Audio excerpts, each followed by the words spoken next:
ஆரோக்கியமான வாழ்க்கைக்கு Aaravil health mix auravil.in வெப்சைட்ல இருந்து வாங்கலாம். இந்த சொத்துனாலே பிரச்சனை தான். ஏமா நீயாவது உங்க அண்ணனுக்கு விட்டு கொடுக்கலாம்ல? யாருக்கு? இவனுக்கா? முடியாது. சொத்துல வந்து சம பங்கு உரிமை பொண்ணுங்களுக்கும் இருக்குதானே? பங்கு இருக்குதாமா. உங்க அப்பா உங்க அண்ணன்லாம் சேர்ந்து உனக்கு நகை நட்டு சீரு சேனத்தெல்லாம் போட்டு நல்லபடியாக தானே கல்யாணம் பண்ணி வச்சாங்க. இப்போ அவனுக்குன்னு இருக்கிறது அந்த சொத்து மட்டும்தான். உன் கல்யாணத்துக்கு உண்டான கடனையும் அந்த சொத்து மூலமாக தான் அவன் அடைக்கணும். அவன்கிட்ட போய் இப்போ பங்கு கேட்டுட்டு இருக்க. பரவாயில்ல விடுங்க மாமா, சொத்தை அவங்களே எடுத்துக்கிட்டோம். கஷ்டப்பட்டு நான் கடன் அடைச்சிக்கிறேன். என்ன குடும்பத்தனத்தை கொஞ்சம் கஷ்டமா இருக்கும், அவளை வேலைக்கு போக சொல்லி சமாளிச்சுக்கிறேன். மாப்பிள்ள சரிம்மா, சொத்தை சரிசமமாக பிரிச்சுக்கலாம். அதே மாதிரி அவன் கட்ட வேண்டிய கடனையும் சரிசமமாக பிரிச்சுக்கலாம். என்னது? இவங்களுக்கு நடந்த மாதிரி பிரச்சனை உங்களுக்கும் நடக்காம இருக்கணும் அப்படின்னா நான் சொல்ற மாதிரி பண்ணுங்க. ஈஸியா பட்டாவும் வாங்கிடலாம், சொத்தை பிரிச்சு எழுதணும், எல்லாத்தையும் கையெழுத்து வாங்கணும் அப்படிங்கிற அவசியமும் இருக்காது.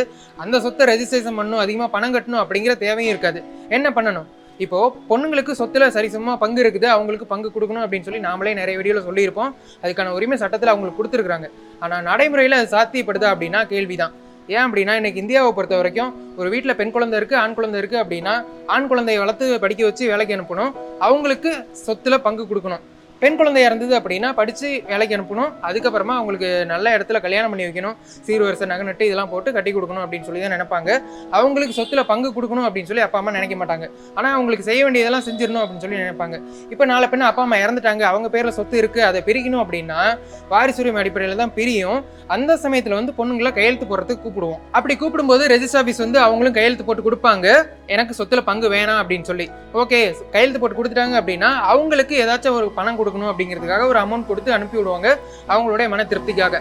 வீட்டிலேயே கூட சொல்லுவாங்க, பொண்ணுங்க மனசு நோகாம நம்ம பசங்களாம் பார்த்துக்கணும், அப்பதான் நம்மளோட குடும்பம் நல்லா இருக்கும் அப்படின்னு சொல்லி பெரியவங்களாம் சொல்றதை நீங்களே கேள்விப்பட்டிருப்பீங்க.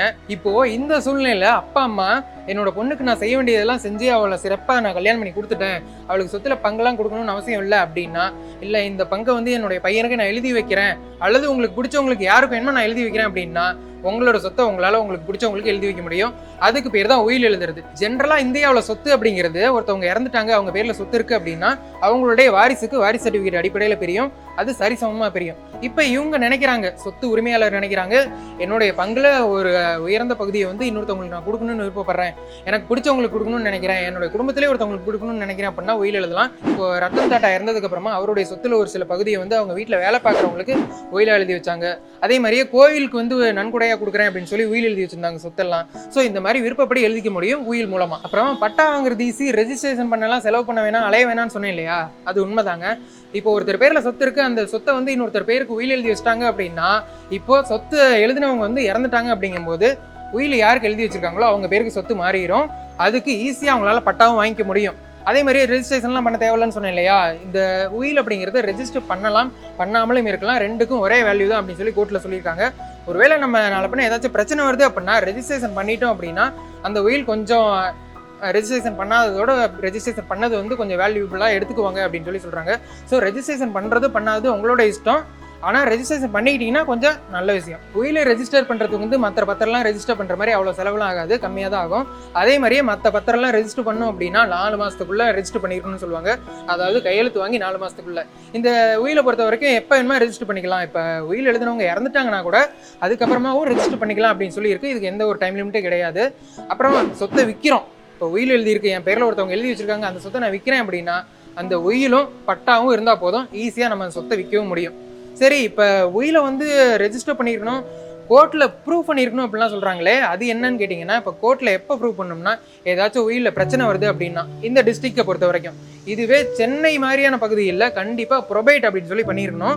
சென்னை பகுதியில் ஒரு சொத்தை இன்னொருத்தவங்களுக்கு உயில் எழுதுறாங்கன்னா கண்டிப்பாக ப்ரொபைட் பண்ணியிருக்கணும். அந்த ப்ரொபைட் அப்படிங்கிறது ப்ரூவ் பண்ணுறது. அது ஏன்ப்பா மற்ற பகுதியெல்லாம் இல்லாமல் சென்னையில் மட்டும் ப்ரொபைட் பண்ணுன்னு சொல்கிறேன் அப்படின்னு கேட்டிங்கன்னா, இந்த சென்னை, மும்பை, கொல்கத்தா இந்த பகுதியில் மட்டும் பிரிட்டிஷ் காலத்திலேருந்தே ப்ரொபைட் அப்படிங்கிற ஒரு விஷயம் இருக்குது. ஏன் அப்படின்னா இது முக்கியமான நகரப்பகுதியாக இருக்கிறதுனால. ஸோ இங்கே யாராச்சும் உயில் எழுதி கொடுத்தாங்க அப்படின்னா கண்டிப்பாக கோர்ட்டில் போய் ப்ரொபைட் பண்ணணும். ப்ரொபைட் அப்படின்னா என்ன பண்ணணும் அப்படின்னீங்கன்னா, இப்போ உயில் எழுதி வைக்கிறாங்க இல்லையா, அவங்க வந்து முழுமையான சுயநினைவோட தான் அவங்க கையெழுத்து போட்டிருக்காங்க, உயிலை பற்றின விஷயங்கள்லாம் அவங்களுக்கு தெரியும் அப்படின்னு சொல்லி 2 சாட்சி கையெழுத்து போட்டிருப்பாங்க இல்லையா, சாட்சி 2 பேர் கையெழுத்து போடணும். அந்த 2 சாட்சி கையெழுத்து போட்டிருக்கவங்களை கூப்பிட்டு விசாரிப்பாங்க. ஒருவேளை சாட்சி கையெழுத்து போட்டவங்களாம் இறந்துட்டாங்க அப்படின்னா அதுக்கான முடிவு கோர்ட்டு தான் எடுக்கும். அதுக்கான ப்ரூஃபையும் நம்ம கோர்ட்ல கொடுக்கணும். சரி, இப்போ சென்னையில போயிட்டு நம்ம ப்ரொவைட் பண்ணோம் அப்படின்னா அதுக்கு எவ்வளவுதான் செலவாகும் அப்படின்னு கேட்டீங்கன்னா கோர்ட் ஃபீ அப்படின்னு சொல்லி இருக்கு. அதாவது ப்ராப்பர்ட்டியோட வேல்யூல 3% அப்படி இல்லைன்னா அதிகபட்சமா 25,000 அப்படின்னு சொல்லி கோர்ட்டோட ஃபீஸ் இருக்கு. இது வந்து 2017 வந்து அமெண்ட்மெண்ட் பண்ணியிருக்காங்க. அதுக்கப்புறமா அந்த ஃபீஸ் எது இன்க்ரீஸ் பண்ணியிருந்தாங்க அப்படின்னா அதை பத்தி நீங்க கமெண்ட்ல சொல்லுங்க. இப்போ இந்த உயிலே இன்னொரு இன்ட்ரெஸ்டிங்கான விஷயம் இருக்கு. என்ன அப்படின்னா கண்டிஷனல் உயில் அப்படின்னு சொல்லி, அதாவது இப்போ உயில் எழுதி வைக்கிறாங்க, அவங்க போடுற கண்டிஷனை ஃபாலோ பண்றவங்களுக்கு மட்டும்தான் இந்த சொத்து போய் சேரும் அப்படிங்கிற மாதிரி உயில் எழுதலாம். அதாவது இப்போ வயசாயிருச்சு அப்படின்னா என்ன யார் பாத்துக்கிறாங்களோ அவங்களுக்கு இந்த சொத்து போகும் அப்படிங்கிற மாதிரி கண்டிஷனல் போடலாம். ஸோ இதை கண்டிஷனல் உயில் அப்படின்னு சொல்லி சொல்லுவாங்க. இப்போ இந்த உயில்லாம் செயல்படுத்துறதுக்கு எக்ஸிக்யூட்டர் அப்படின்னு சொல்லி ஒருத்தவங்களை அந்த உயிலே நியமிப்பாங்க. அதாவது இப்போ அருணாச்சல் படம் பார்த்துருப்பீங்க, அதில் வந்து ரஜினி சாருக்கு வந்து அந்த சொத்து போகணும் அப்படிங்கிறதுக்காக ஒருத்தவங்க நியமிப்பாங்க இல்லையா, விசுஷார் வந்து அந்த சொத்தெல்லாம் பார்த்துக்குவாரு, அவர் தான் அந்த சொத்தை கொடுப்பாரு. அந்த மாதிரி எக்ஸிக்யூட்டர் அப்படிங்கிறவங்கள போடலாம். அதே மாதிரியே இந்த உயில் வந்து அசையும் சொத்து அசையா சொத்துக்கும் பண்ணலாம். அசையும் சொத்து அப்படின்னா இப்போ நகை பணம் இந்த மாதிரிலாம் இருக்கு இல்லையா, இதுக்குமே உயில் எழுதி வைக்க முடியும், சொத்துக்கு நம்ம எழுதுற மாதிரியே. அதே மாதிரியே இப்போ பேங்க்ல ஒரு லோன் இருக்கு, அதாவது இந்த சொத்தை வச்சு ஒரு கடன் வாங்கியிருக்காங்க அப்படின்னா இப்போ அந்த சொத்தை உயில் எழுதி வச்சிருக்காங்க, அந்த உயில் யாருக்கு போகுதோ அவங்க தான் அந்த கடனுக்கும் பொறுப்பு, அந்த கடனை அவங்களும் தான் கட்டணும். அவ்வளோதாங்க உயில் அப்படிங்கிறது. இது வந்து நம்ம விருப்பப்படி யார் பேரில் வேணுமா நம்மளுடைய சொத்தை எழுதி கொடுக்க முடியும். அதுக்கு 2 சாட்சி கையெழுத்து கம்பல்சரி இருக்கணும், முழுக்க சுயநினைவோட எழுதி கொடுக்கணும். அதே போலவே ரெஜிஸ்டர் பண்ணுறதும் பண்ணாது நம்மளுடைய விருப்பம். ஏதாச்சும் பிரச்சனை வந்தது அப்படின்னா கண்டிப்பாக கோர்ட்டில் போய் ப்ரூவ் பண்ணணும். சென்னை மாதிரி பகுதிகளில் கண்டிப்பாக ப்ரொவைட் பண்ணணும். ஸோ இந்த உயிலை வந்து நம்ம ஆன்லைன்லேயும் ரெஜிஸ்டர் பண்ணிக்கலாம். உயில் எப்படி எழுதுறது, ஆன்லைனில் எப்படி ரெஜிஸ்டர் பண்ணுறது, அதுக்கு எவ்வளோ ஸ்டாம்ப் டியூட்டி, ரெஜிஸ்ட்ரேஷன் ஃபீஸ்லாம் கம்மி தான், அது எவ்வளோ அப்படிங்கிறதெல்லாம் தெரிஞ்சுக்கணும் அப்படின்னா அதை பற்றி கமெண்ட் பண்ணுங்கள். நெக்ஸ்ட் வீடியோவில் பார்ப்போம். அதே மாதிரியே இப்போ இந்த சொத்தை பொறுத்த வரைக்கும், அதாவது உயில் எழுதி கொடுக்குறோம் அப்படின்னா எந்த சொத்தை எழுதி கொடுக்கலாம், எந்த சொத்தை எழுதி கொடுக்கக்கூடாது அப்படின்னு சொல்லி ஒரு பெரிய கண்டிஷனே இருக்குது. இதை பற்றி வீடியோ வேணும் அப்படின்னாலும் கமெண்ட் பண்ணுங்கள். அதை பற்றி நெக்ஸ்ட் வீடியோவில் டீட்டெயிலாக பார்ப்போம். தேங்க்யூ. இல்லரா, ஏன்னா சந்தோஷம் வரும்போது பங்கு போட்டுக்கிறீங்க, கஷ்டம் வரும்போது கலந்துக்கிறீங்களே, ரெண்டுலயுமே பங்கு போட்டுக்கணும். அவன் தாண்டா மனுஷன்.